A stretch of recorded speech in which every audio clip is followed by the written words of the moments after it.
teman-teman, Assalamualaikum warahmatullahi wabarakatuh. Kembali lagi di channel Penyuluh Pertanian ID. Jadi pada video kali ini saya ingin membahas tentang jabatan atau pangkat pada P3K. Jadi ada yang bertanya-tanya mungkin apakah P3K ini memiliki jenjang karir atau jenjang pangkat seperti PNS, yaitu bisa naik pangkat atau naik jabatan atau memiliki atau naik golongan. Jadi untuk lebih lanjutnya kita langsung saja teman-teman di slide berikutnya. Nah, ini merupakan salah satu hasil pencarian saya di internet. Ini dari akunnya Kementerian Kesehatan Republik Indonesia. Jadi salah satu pertanyaan-pertanyaan. Jadi ada yang bertanya apakah jika diterima sebagai P3K, ini apakah jika diterima sebagai P3K saya bisa naik pangkat atau naik jenjang atau pengembangan karir. Jadi sudah jelas di sini, langsung dijawab ya sama akunnya ini, yaitu tidak ada kenaikan pangkat atau jenjang bagi P3K. Pangkat, golongan atau jenjang karir tetap sesuai dengan jenjang yang dilamar. Nah, ini salah satu jawaban yang diberikan. Ada juga jawaban yang lain teman-teman, silahkan lihat cuplikan video berikut ini. Artinya apa? Untuk P3K sejauh ini belum ada regulasi yang mengatur untuk naik pangkat. Oke, simpelnya apa? P3K sampai dengan sekarang belum ada aturan untuk naik pangkat. Dari awal kontrak sampai dengan akhir kontrak, kalau golongan 9 sampai dengan akhir kontrak akan tetap golongan 9. Saya sampaikan normatifnya sampai dengan hari ini regulasinya. Nah, tadi kan sudah jelas ya teman-teman bahwa untuk P3K itu sampai sekarang memang belum ada regulasi khusus yang membahas tentang P3K itu sendiri, tentang naik pangkat atau tentang naik jabatan. Karena kalau mau dilihat P3K ini kan baru dibentuk. Jadi karena menjawab tuntutan dari para honorer mungkin yang selama ini bekerja menjadi ASN, menjadi seorang PNS, sehingga pemerintah membuat sebuah kebijakan khusus, yaitu membuat P3K, di mana pada P3K ini kita ketahui baru-baru saja diadakan perekrutan, dan kalau mau dilihat dari segi regulasi juga masih sangat baru, sehingga salah satu alternatif, mungkin salah satu yang bisa saya sampaikan bahwa lebih baik daripada teman-teman fokus untuk melihat tentang peluang untuk naik pangkat atau peluang untuk naik jabatan pada jabatan P3K ini, lebih baik teman-teman fokus saja dulu di kinerjanya teman-teman. Nah, di sini juga teman-teman bisa lihat tentang P3K, apakah bisa naik pangkat sesuai dengan aturan. Jadi berdasarkan pasal 7 ayat 2, nanti saya tampilkan pasalnya ini, itu sebagaimana telah disinggung bahwa P3K itu bisa naik pangkat dengan syarat tertentu. Nah, jadi sebenarnya itu ada dua opsi, tapi kalau menurut saya dari dua opsi ini lebih baik teman-teman tidak usah berharap sama sekali atau tidak usah diambillah opsi ini, karena memang untuk peluang pengangkatannya atau peluang untuk diangkat jabatan, peluang untuk naik pangkat itu ya sama saja tidak ada sebenarnya sih. Karena di salah satunya itu, kalau teman-teman lihat, yang pertama di sini dibutuhkan keberadaannya di jabatan fungsional yang lebih tinggi pangkatnya oleh PPK di instansi masing-masing. Nah, kemudian peluang yang kedua itu teman-teman harus mengundurkan diri dulu. Jadi bahasa kasarnya itu, jadi di sini disebutkan bahwa mengundurkan diri dengan baik dan mendapatkan izin dari atasan sehingga bisa mendaftarkan kembali di seleksi P3K. Nah, surat pengunduran diri atas kemauan sendiri atau surat pemutusan hubungan kerja wajib disertakan saat melamar formasi baru. Jadi bahasa singkatnya itu bahwa teman-teman harus yang kedua ini, teman-teman harus mengundurkan diri, kemudian ikut tes lagi P3K dengan memilih jabatan yang lebih tinggi. Itu kan sama saja dengan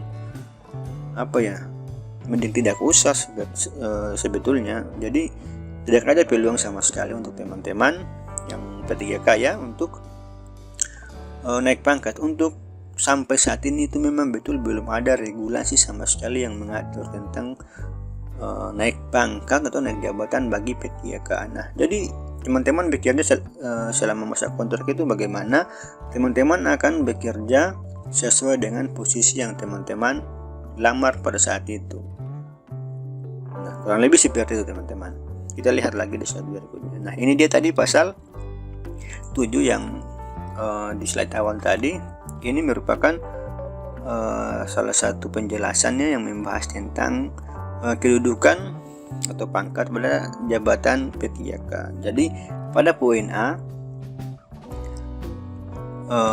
jadi disebutkan dalam hal kebutuhan jabatan P3K yang menduduki jabatan fungsional itu dapat diangkat dalam jenjang jabatan fungsional yang lebih tinggi. Nah, dengan persyaratan yang pertama itu memenuhi masa perjanjian kerja paling kurang 90%. Teman-teman sudah bekerja itu kurang lebih 4 tahun lebih lah, sudah mau 5 tahun, karena memenuhi masa perjanjian kerja. Ya kan, masa perjanjian kerja kan kurang lebih 5 tahun. Berarti teman-teman sudah harus bekerja dulu 4 tahun lebih. Kira-kira cukup seperti teman-teman. Kemudian yang poin B itu menyebutkan bahwa telah memenuhi target kinerja paling kurang 90%. Ya, ini juga hampir sama dengan poin A, yaitu sudah melakukan kerja yang cukup lama, masa kerja yang cukup lama. Kemudian di poin C itu menyebutkan bahwa teman-teman itu harus mengundurkan diri dan mendapat izin dari atasan yang dibuktikan dengan pemutusan hubungan perjanjian kerja dengan hormat atas permintaan teman-teman sendiri. Jadi untuk apa teman-teman mengejar naik pangkat tetapi harus teman-teman mengundurkan diri? Jadi tidak usah lah. Jadi teman-teman mending fokus saja untuk peningkatan kinerjanya. Tidak usah berpikir dulu untuk menaikkan pangkat, karena proses yang ditempuh juga ya sama saja dengan mengundurkan diri sama sekali. Itu pun kalau teman-teman bisa lolos di seleksi berikutnya seperti itu. Jadi ya poin D, mengikuti dan lulus seleksi P3K jabatan fungsional sesuai dengan ketentuan perundang-undangan. Jadi teman-teman setelah mengundurkan diri kemudian mengikuti dan harus lulus, di garis bawah itu mengikuti dan harus lulus. Makanya saya sangat sarankan untuk tidak usah terlalu memikirkan tentang pangkat atau kenaikan jenjang jabatan. Jadi teman-teman dulu fokus di peningkatan kinerja saja. Dengan kita sama-sama berharap semoga ke depan itu ada regulasi terbaru yang mengatur tentang jenjang karir dari P3K. Saya kira seperti itu teman-teman. Nah, jadi ada dibalik tidak naik pangkat, dibalik belum adanya jenjang jabatan itu bagi P3K, ada baiknya juga bahwa teman-teman P3K itu walaupun tidak naik pangkat atau sebagainya, tetapi teman-teman itu masih tetap bisa mendapatkan kenaikan gaji secara berkala, karena ini memang sudah diatur di regulasi ini. Jadi teman-teman walaupun tidak naik pangkat dalam masa perjanjian kerja kurang lebih 5 tahun itu, teman-teman tetap masih mendapatkan kenaikan gaji secara berkala. Nah, ketentuannya seperti apa? Teman-teman bisa lihat langsung di Peraturan Presiden Nomor 98 Tahun 2020 tentang gaji dan tunjangan P3K. Nah, di pasal 3 itu disebutkan bahwa teman-teman P3K itu dapat diberikan kenaikan gaji berkala atau kenaikan gaji istimewa yang dilaksanakan sesuai dengan ketentuan peraturan perundang-undangan. Jadi walaupun tidak ada jenjang kenaikan pangkat, tetapi untuk pendapatan dalam hal ini gaji, teman-teman bisa mendapatkannya secara berkala atau tidak mendapatkan gaji pertama sampai dengan masa kontrak selesai itu hanya gaji itu saja, tetapi ada kenaikan gaji. Kurang lebih seperti teman-teman. Nah, untuk besaran kenaikan berkala itu diatur nanti berdasarkan ketentuan peraturan presiden. Kurang lebih seperti itu teman-teman. Jadi tidak usah dulu berkecil hati tentang kenaikan pangkat, teman-teman tetap saja fokus dulu di kinerjanya karena teman-teman masih mendapatkan kenaikan gaji berkala. Nah, ini merupakan golongan gaji pegawai pemerintah yang perjanjian kerjanya. Misalnya untuk jabatan P3K, saya kasih contoh di sini Kementerian Pertanian. Untuk jenjang jabatan terampil itu kan dia masuk jenjang pendidikannya tingkat SMA sampai dengan D3. Nah, itu dia masuk di golongan 5 sampai dengan golongan 7. Nah, untuk yang ahli atau jenjang jabatannya ahli pertama itu kan sarjana S1 dan diploma 4. Itu sudah masuk di golongan 9 untuk S1 dan golongan 10 untuk S2. Nah, untuk gajinya, jadi teman-teman nanti setelah lolos menjadi P3K, teman-teman akan berada di golongan ini sampai dengan masa perjanjiannya itu selesai. Teman-teman yang masuk dengan ijazah SMA atau diploma 1, teman-teman akan berada di golongan 5. Teman-teman yang masuk dengan ijazah diploma 4 atau sarjana S1, teman-teman akan berada di golongan 9. Nah, untuk rincian gajinya itu teman-teman bisa lihat di sini. Nah, ini untuk rincian gajinya. Untuk teman-teman yang S1 tadi masa kerjanya 0 tahun, tuh ini golongan 9 ya.